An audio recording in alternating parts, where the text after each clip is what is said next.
할렐루야. 네, 이 새벽에 나오신 여러분이 우리 주님의 축복과 은혜가 함께하기를 간절히 바랍니다. 자, 오늘 시편 87편은 7절까지밖에 안 되는 시입니다. 이 7절밖에 안 되는 시가 그 내용은 어마어마한 내용을 담고 있습니다. 그래서 시의 분량이 길어야지 많은 내용을 담는 게 아니라 아주 짧은데 내용은 어마어마한 내용을 담고 있는 그런 시다 하는 것입니다. 그래서 우리가 이렇게 사람들을 외모로 보면 안 되잖아요. 제가 전에 섬기던 이제 저희 교회 이제 지방에 꽤 큰 교회가 그 군 지역에서는 제일 큰 교회예요. 저희 같은 교단인데 제가 이제 섬기던 그런 교회였는데, 근데 거기 이제 담임 목사님 이렇게 은퇴를 앞두고 새로운 후임자를 뽑는 거예요.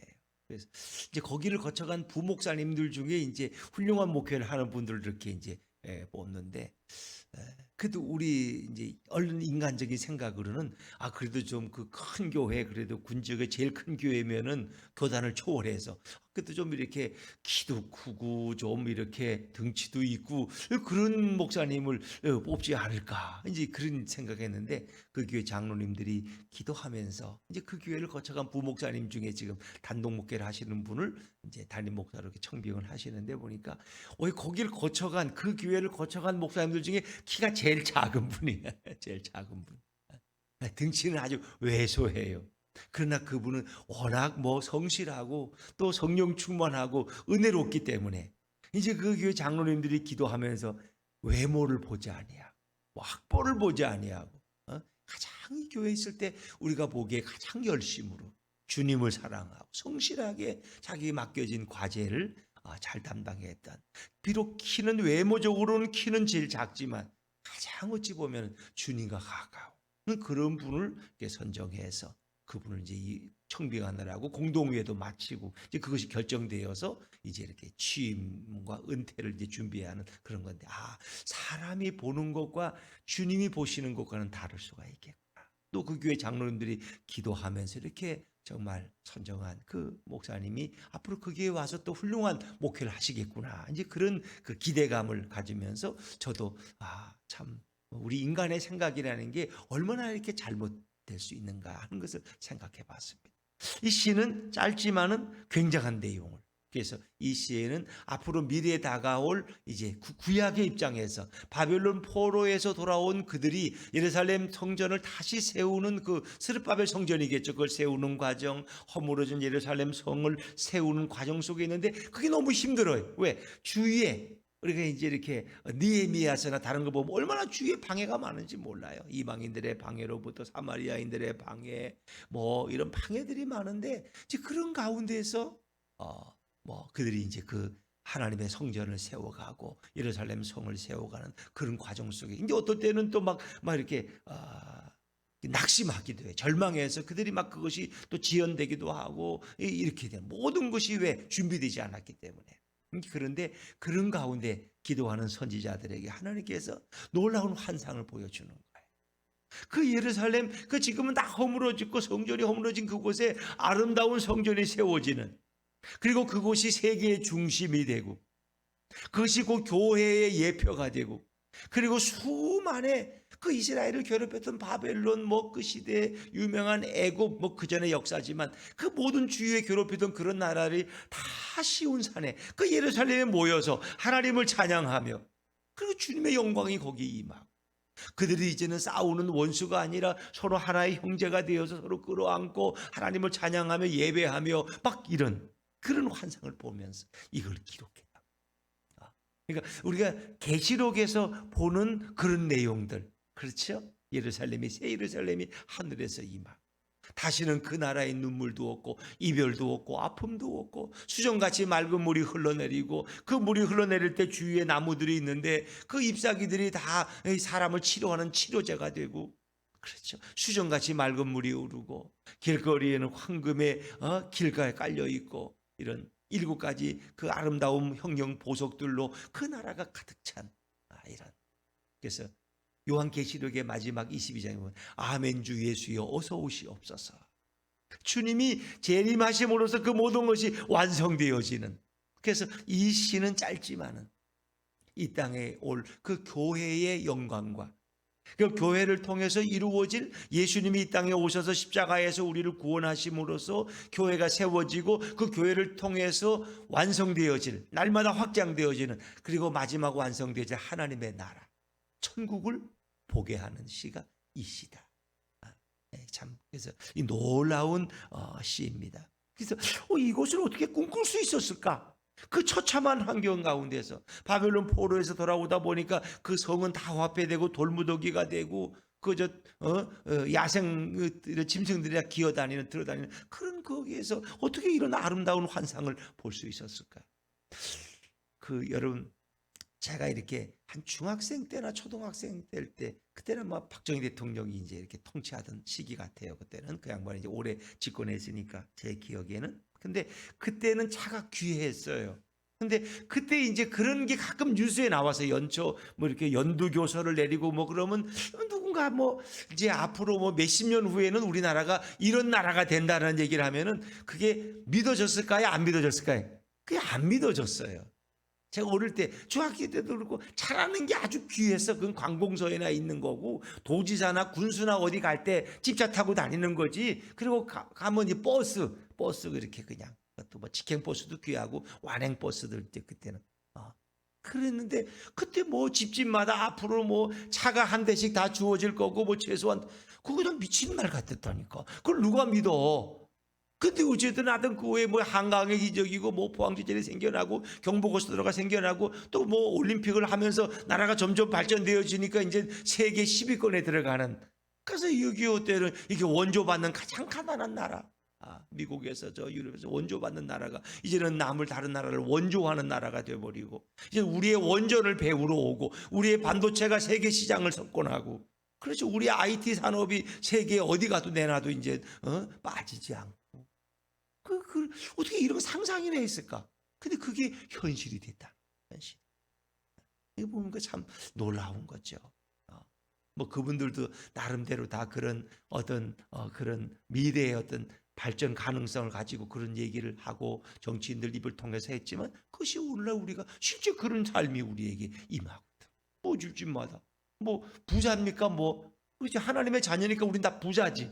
그러나 세상에 뭐 저금 통장으로 보면은 뭐 돈이 가진 게 있어서 차가 2대씩이나 있을까? 그거 상상도 못했거든. 그건 어마어마. 근데 그것이 현실이에요. 웬만한 집이면 차가 2대. 아내가 출근하니까 따로 있고 남편이 출근하니까 따로 가야 되니까 직장이 따르니까 또 그렇게 할. 그렇다고 그분들이 뭐 무슨 부자도 아니고 다 그냥 평범하게 사는데도 차는 2대야. 자 그게 꿈꾸던 그런 것들이 이렇게 현실이 되어지는. 그러니까 이 시가 기록될 때 그때 상황은 이 얘기는 지금 황당한 얘기예요. 어떻게 이런 말도 안 되는. 그런데 그것이 결국 이루어져 나가. 이 땅에 예수님이 오시고 사도행전 2장에 보니까 120문도가 모여 기도할 때 거기에 오순절 성령의 강림이 임하고 그들이 먼저 나가서 복음을 증거하는데 3,000명 5,000명씩 예수께로 돌아오고 예루살렘 공동체가 세워지고 그 복음이 또 안디옥까지 또 유럽으로 퍼져나가는데 정말 놀랍게 그렇죠. 그리고 결국은 우리는 예수님이 우리 삶 속에 들어오시고 그분을 모시고 살아가니까 우리 마음속에 하나님의 나라가 하나님의 임재가 경험되어지는. 그래서 그 나라가 점점 더 확장되어 가는데 결국 그 나라는 예수님이 다시 오실 때 그 나라가 완성되어지고 주님은 우리를 그 놀라운 나라로 우리를 인도하신다. 지금 우리는 하나님의 나라를 경험하지만 그 나라는 완성된 나라는 아니에요. 그 나라가 완성되는 것은 예수님이 오심으로써 그리고 우리를 그 나라로 인도하신다. 우리는 그것을 새로운 하늘의 도성 그리고 또 새로운 예루살렘이라고 이렇게 부르죠. 근데 그 예루살렘은 시온산 위에 세워져 있어요. 그 시온산 위에 하나님의 성소가 세워지고 다윗 시대에 거기에 언약궤가 모셔지고 그래서 예루살렘은 하나의 상징적인 그런 도시가 됐어요. 하나님의 도성이 됐고 예루살렘을 중심으로 해서 나라를 다스리는 그런 왕은 신정왕국의 대리자가 됐어요. 하나님의 대리자야 다윗과 솔로몬. 그래서 그들은 하나님의 사람 그리고 그 다윗의 시대의 그 영광이 결국은 어떻게 해요? 그것이 하나님의 나라의 모델이 되고 다윗의 후손 가운데서 메시아 우리의 구원자가 와서 우리의 영원한 구원을 이루는 그런 것을 신앙의 눈으로 바라봤는데 이사야 35장에 보니까 그 이사야 선지자도 그런 걸 꿈꾸잖아요. 그렇죠? 어린아이가 그 늑대의 동굴에 뱀 동굴에 손을 넣어도 다치지 아니하고 어린아이들과 짐승들이 함께 어울리고 이런 평화로운 세상. 그러니까 원수가 없는 거예요. 그렇게 되면은 그런다 그러면 저 북한의 원자폭탄도 필요 없을 것이고 북한의 동포들과 우리들이 함께 결석안고 하나님을 찬양하는 그런 아름다운 나라를 우리가 꿈꾸자. 오늘 우리가 부른 시온산과 같은 교회 그 찬양의 중심의 앞에 보면은 그 중심 구절이 시편 87편의 말씀. 시온산 위에 세워진 새로운 예루살렘. 하나님의 나라를 찬양하는 그런 노래죠. 그것이 이제 하나님 찬양하는 날의 모형이 바로 교회로부터 시작되어진 거죠. 자, 이제 우리 말씀으로 좀 돌아와 보겠습니다. 시편 87편 1절 말씀을 한번 1절입니다. 1절 시작. 그의 터전이 성산에 있음이여. 그 터전이라는 것은 하나의 그 기초, 모든 그 하나님 나라의 그 출발이 시온산에부터 시작됐다는 거예요. 그 성산이 거룩한 산, 그 시온산이 시온의 영광이 우리가 부르는 시온산은 바로 예루살렘 성을 가리키는 거죠. 그 모든 터전이 성산에 시온산에 있다는 거예요. 근데 하나님은 그 시온산을 너무너무 사랑하셨어요. 자, 2절입니다. 2절 시작. 여호와께서 야곱의 모든 거처보다 시온의 문들을 사랑하시는도다. 야곱의 모든 거처는 예루살렘 성, 그러니까 예루살렘 성전 외에 다른 곳에서 예배드리는 그런 어떤 성소 거처보다는 이 시온의 문이라는 건 이 시온산을 하나님이 더 사랑하셨다는 거예요. 예루살렘을 더 사랑하셨다는 거예요. 그래서 이 터전, 이 기지가 바로 이 시온산 위에 세워졌다는 거예요. 하나님은 이 시온산을 당신의 이름을 둘 거처로 하나님이 택하셨다는 거예요. 원래는 이제 다른 이름이었죠. 그러나 이제 다윗이 그것을 이제 정복한 이후에 예루살렘 성이란 이름을 붙이고 거기에 이제 시온선이라는 그런 이름이 붙여져서 그 시온이 영광된 터전이 되었고 거기에 예루살렘 성전이 세워지죠. 예루살렘 성전이 세워진 이 시온산은 아브라함이 이삭을 드렸던 모리아산, 그것이 바로 이 예루살렘 성전터라는 거예요. 아브라함이 아들 이삭을 모리아산 위에 가서 큰 바위 위에 놓고 그 아들을 잡으려고 했던 그곳이 바로 예루살렘 성전이 세워진 터가 됐다. 그 우리는 시온산이라고, 그리고 예루살렘 성이라고. 그 예루살렘 성은 시온산 위에 세워져 있는 거죠. 세워져 있는 거죠. 근데 그곳이 거룩한, 하나님이 그곳을 거룩한 곳으로 정하셨고, 그리고 그 시온의 문들이라는 것은 그 시온산을 하나님이 너무너무 사랑하셨다는 거예요. 하나님이 사랑하셔서 그곳에 당신의 이름을 두기로 하셨다는 거예요. 그래서 그들이 가지고 온 시내산에서 하나님의 법궤를 받고 그 말씀판과 모든 걸 받고, 그리고 그 언약궤를 결국은 이방 땅에 두었다가 결국은 이 시온산에 성소를 준비하고 거기에 모셔지는데, 그 언약궤는 하나님의 임재를 가리키는 것이고, 언약궤가 있는 곳에 주님의 임재가 있고, 낮에는 구름 기둥으로 밤에는 불 기둥으로 인도하시고, 구름 가운데 영광 가운데 하나님이 그들과 앞서가시고 동행하셨다. 이제 그 모든 것이 하나의 교회의 출발이 되는 거죠. 그래서 1절과 2절은 그 시온산에 대한 찬양입니다. 정말 하나님이 그것을 사랑하셔서 얼마나 아름다운 이름을 거기에 두셨는가. 근데 그 성이 앞으로 어떤 성으로 변화되느냐. 3절부터 6절까지 그 모든 민족이 시온산으로 돌아와서 거기에 한 백성이 된다는 거예요. 이제 그것을 3절부터 6절로 이제 표현되는데, 자, 우리 3절 말씀을 듣면 3절입니다. 시작. 하나님의 성이여 너를 가리켜 영광스럽다 말하는도다. 이 시온성은, 예루살렘 성은 결국 영광스러운 도성으로 하나님이 변화시켜 주신 영광스러운. 이제 그것이 하나님의 영광이 임재하는 곳으로, 그리고 하나님이 영광을 받는 그 기초가 바로 시온성이 되고 예루살렘 성이 된다는 거죠. 이제 그것이 곧 이 시온성이 오늘날 교회의 하나의 출발이 되어지는 것이고, 그리고 그것이 하나님 나라의 영광스러운 모습을 우리에게 미리 보여주고 있는데, 이제 그 나라에서 이루어질 일이 어떤 일이 있느냐? 4절입니다. 4절 같이 읽죠. 시작. 나는 라합과 바벨론이 나를 아는 자 중에 있다 말하리라. 보라, 블레셋과 두로와 구스요 이것들도 거기서 났다 하리로다. 라합과 바벨론, 라합은 애굽의 옛일인 애굽이 강대국이었죠. 애굽이나 또 이스라엘을 괴롭히고 그들을 포로로 끌고 갔던 그 바벨론, 그런 나라들, 그런 나라들이 나를 아는 자 중에 있다는 것은 이 라합과 바벨론의 이 백성들이 하나님을 섬기고 그 하나님 나라에 동참한다는 것을 가리키죠. 보라, 블레셋과 두로와 구스여 이것들도 거기서 났다 하리라. 작은 이번에 거기서 났다는 것은 시온에서 났다는 거예요. 그것은 그들이 다 예루살렘으로 몰려든다는 거죠. 그러니까 예루살렘의 하나의 시온성에 가입되어진다. 이제 그런 의미로 우리가 이해할 수 있는데, 블레셋은 이스라엘과 제일 많이 싸웠던 이런 부족이 블레셋 부족인데, 원래 함의 후손인데 하여튼 이스라엘과 천철지 원수가 됐어요. 또 여기 나오는 구스라는 이런 나라도 원래 함의 후손들이에요.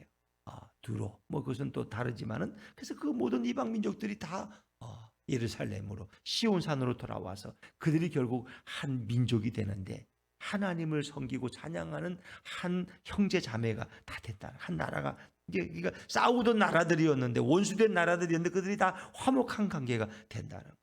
그리고 이 사람 저 사람들이 다 거기서 하나가 되어지는데, 그것이 이제 5절에 나오는 말씀, 5절입니다. 시작. 시온에 대하여 말하기를 이 사람 저 사람이 거기서 났다고 말하리니 지존자가 친히 시온을 세우리라 하는도다. 이 시온을 세운다는 것은 하나님의 나라를 하나님이 친히 세우신다. 하나님이 친히. 그러니까 하나님의 교회를 하나님이 세우신 거예요. 예수 그리스도의 십자가에 피 흘리신 그 터전 위에 교회를 세우시고, 오순절 성령 강림 사건을 통해서, 그리고 하나님의 나라는 하나님이 친히 세우시는 거예요. 그래서 그 나라는 우리가 생각하는 지상의 나라와는 다른 나라다. 그 나라는 해와 달이 필요 없어. 늘 밤이 없고 늘 낮이 주의 영광의 빛이 때문에 해와 달이 필요 없는 나라예요. 거기는 이별도 슬픔도 싸움도 반목도 미움도 없는 그런, 예수님이 영광 중에 하나님과 함께 통치하시는 그 아름다운 나라를 오늘 이 시인은 이미 바라보고 여기에 이렇게 기록하고 있다는 거죠. 그래서 그 교회는 세계적인 교회고, 하나님의 나라는 온 우주를 다 포괄하는 그런 나라인 것입니다. 그래서 모든 민족과 열방이 다 예수님 앞에 보좌 앞으로 몰려와서 그들이 하나가 되어지는. 그래서 이제 계시록에 보면 이제 앞으로 예루살렘으로 몰려든다 그렇게 말해서 유대인들도 그거는 이제 믿어요. 이 세계가 예루살렘을 중심으로 하나가 되어진다. 그런데 이제 그것은 하나의 지상의 예루살렘을 말하지만은 이건 영적인 예루살렘이, 하나님이 새로운 정적인 예루살렘을 만드시고 그 도성에 온 열방이 함께 모여서 하나님을 찬양하는 천국이 완성되었지. 우리는 그 나라를 바라보는 것입니다. 그러니까 이런 나라를 이미 비전을 가운데 하나님 주신 계시 중에 바라보고 왔던 선지자들은 핍박을 받아도 낙심하지 않아. 왜? 그 나라를 보고 있기 때문에. 그게 중요한 거예요. 그 나라를 경험하고 그 나라를 볼 수 있는 자들은 이 땅의 이 육체적인 나라는 그게 별로 중요하지가 않아. 여기서 뭐 좀 잘 살고 못 살고 집이 두 채고 세 채고 그게 중요해. 그건 다 허물어질 집인데. 그렇죠? 그 가져갈 것도 아니잖아요. 어떤 사람은 아버지가 주택을 빌라인지 비싼 건 아닌데 20채를 돌아가시면서 이렇게 주택 임대업자이기 때문에 그거 물려주니까 그 청년이 그걸 유산을 받고는 28세인데 2억을 종부세를 내야 된다고, 내가 부자냐고 그러면서, 그것도 다 자기 것도 아니고 다 갭 투자기 때문에 전세 끼고 다 사서 거기 1,000만 원 2,000만 원밖에 나올 것도 없는데 그게 20채인데 자기가 2억을 내야 된대. 그건 잘 모르겠어 나는. 어쨌든 근데 그런 게 가져갈 것도 아니잖아. 어차피 또 자기 것도 아니고 다 전세 사는 사람 전세 돈을 가지고 자기 걸로처럼 이렇게 등기는 했는지 모르지만 그거 중요해요. 그러니까 하나님의 나라의 영광을 보는 사람은 이 땅의 것들이 별로 그렇게 중요하지 않아. 거기 그렇게 큰 가치를 안 두는 거죠. 살아가기 위해서 그 필요한 거지. 그러나 우리가 주님 품으로 가면 더 좋은 것이 우리를 왜 기다리고 있는데 뭘 거기에 이렇게 미련이 있냐는 거예요. 그러니까 우리가 이 땅에 발을 디디고 살아가면서도 성경은 뭐라 해? 너희는 위의 것을 찾아라. 위의 것을 찾아라. 위의 나라를 바라봐야지. 왜 이 땅에 소망을 두느냐? 왜 여기만을 위해서 그렇게 비양심적으로 살려 그러냐? 또 안에 예수님이 계시면 내 마음속에 이미 천국이 이루어진 것이고 너희 가정이 천국이고 너희 직장이 천국과 같은데 그 속에서 기쁨으로 살아가고 화해하며 살고 주님의 뜻을 실현하다가 주님이 부르시면 영원한 천국에 가서 더 영광스러운 삶을 영원히 누릴 텐데 왜 자꾸 이 땅에 소망을 두느냐? 그래서 그 나라의 특징은 뭐예요? 하나님의 나라는 먹고 마시는 것이 아니라 로마서에 보면 의와 평강과 희락이라는 것입니다. 거기 나라에는 큰 즐거움과 평화가 있어요. 그래서 이제 오늘 마지막 절에도 이제 그런 말씀이 나오죠. 자, 우리 7절 말씀하거든요. 7절입니다. 7절 같이 읽죠. 시작. 노래하는 자와 뛰어노는 자들이 말하기를 나의 모든 근원이 내게 있다 하리로다. 하나님을 찬양하고 춤추면서 하나님을 찬양하는 그런 천국의 모습을 말하는, 나의 모든 근원이 내게 있다. 이 시온산에 있다. 시온. 그래서 이 시온이라는 말, 시온성, 시온산, 예루살렘, 거룩한 성, 이건 다 하나님의 도성, 다 같은 말입니다. 성전, 다 같은 말입니다. 그 성전을 모신 그것이 바로 그 하나님 나라의 터전이 되고 교회의 기초가 되고, 그리고 주님의 이름이 거기에 있고, 그리고 그것을 통해서 교회가 세워지고, 그리고 전 세계 열방이 하나님 예루살렘으로 몰려들어서 하나가 되는, 우리가 한 가족이 되는 거죠. 영적 가족이 되는 이제 그런 영광을 이 시편 기자는 기도하면서 바라보고 그것을 여기에 노래하고 있는데, 그 천국의 기쁨, 노래하는 자와 뛰어노는 자들이 그 흥겹게 하나님을 찬양하면서 이 모든 근원이 바로 내게 있다. 이 내게, 이게 시적인 표현이니까 바로 시온산에 있다는 거예요. 시온산에 하나님의 언약궤가 모셔진 그 시온산 예루살렘 도성에 있음을 우리에게 이제 보여주고 있는 것이죠. 그래서 이것은 하나의 종말적인 이런 하나님의 나라, 그리고 세계 교회의 영광, 뭐 이런 말로밖에 표현이 안 돼요.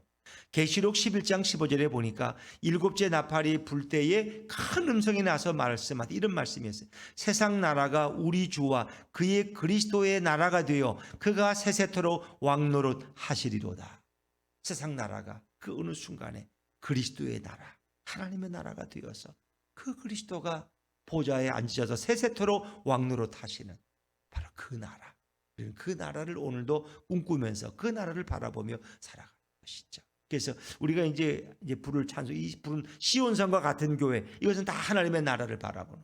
또 208장 그 앞에 보면 내 주의 나라와 주 계신 성전과, 이것이 다 같이 연결되는 거예요. 시온산에 세워진 성전으로부터 아름다운 하나님의 교회, 또 하나님의 나라, 그리고 마지막 그것이 주님의 재림으로 완성되어질 영원한 나라를 노래하고 있는 거예요.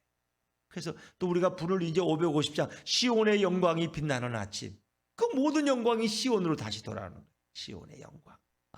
그래서 이 시온성, 바로 이 예루살렘 성, 이 예루살렘 성전이 얼마나 중요하냐. 그리고 거기서부터 교회의 출발점이 되고, 그리고 영원한 하나님의 나라인데, 이제 그것을 오해하시면 안 돼요. 우리가 다시 다음은 이제 그러면 그 지금 이스라엘에 있는 예루살렘, 바로 거기가 세계의 중심이 되느냐. 이제 그것은 그 당시에는 그렇게 쓰여 있지만 하나님이 어느 곳에 새로운 예루살렘을 세우는지 그건 꼭 그쪽 지명이라고까지 말할 수는 없는데, 유대인들은 그렇게 말해. 앞으로 자기들이 기다리는 메시아가 오면 그분들은 예수님을 메시아로 인정 안 하니까 이제 그 예루살렘의 모든 나라가 하나로 모인다는 거예요. 그러나 그것은 우리가 그렇게 특정할 수 없죠. 그건 하나님이 세우실 것의 하나의 상징적인 표현이, 상징적인 표현. 그래서 우리는 오늘도 주님이 우리를 위해서 이루실 그 영광스러운 하나님의 나라를 바라보면서 오늘도 예수 그리스도를 모시고 살아가는 성도의 기쁨이 있는 것이죠. 자, 우리 아직 안 읽은 우리 6절 말씀 마저 읽습니다. 6절입니다. 시작. 여호와께서 민족들을 등록하실 때에는 그 수를 세시며 이 사람이 거기서 났다 하시리로다. 셀라. 그래서 이런 표현들이 얼른 이해는 안 되지만 민족들이 거기에 다 가입되어지는 그 새로운 시온성에, 그 새로운 예루살렘에, 하나님의 도성에, 그 새 하늘과 새 땅에, 그 천국에 다 거기에 가입되어지고, 그리고 하나님이 그 수를 세시고, 그리고 이 사람이 거기서 났다. 그 모든 것이 다 이제 거기로 하나가 되어지는 그 하나님의 나라 백성으로 이렇게 계수되어지는 이제 그런 광경을 설명하고 있는데, 아마 제 설명이 부족해서 여러분이 이 시의 이 위대함을 어느 만큼이나 이해하는지 모르겠지만은, 하여튼 오늘 이 시편 87편은 시온성을 찬양하는, 예루살렘 성을 찬양하는 노래로부터, 그리고 모든 민족이 시온으로 몰려와서 하나의 하나님의 백성이 되어지는 그 미래의 마지막 종말적인 모습, 그리고 춤추며 노래하며 하나님을 찬양하는 그 천국의 아름다운 모습을 우리에게 보여주고, 오늘도 우리는 믿음의 눈으로 그 나라를 바라보면서 오늘도 이 땅에서 주님의 사랑을 증거하고 주님의 복음을 증거하며 감사하며 살아가는 저와 여러분이 되시기를 주의 이름으로 축원합니다.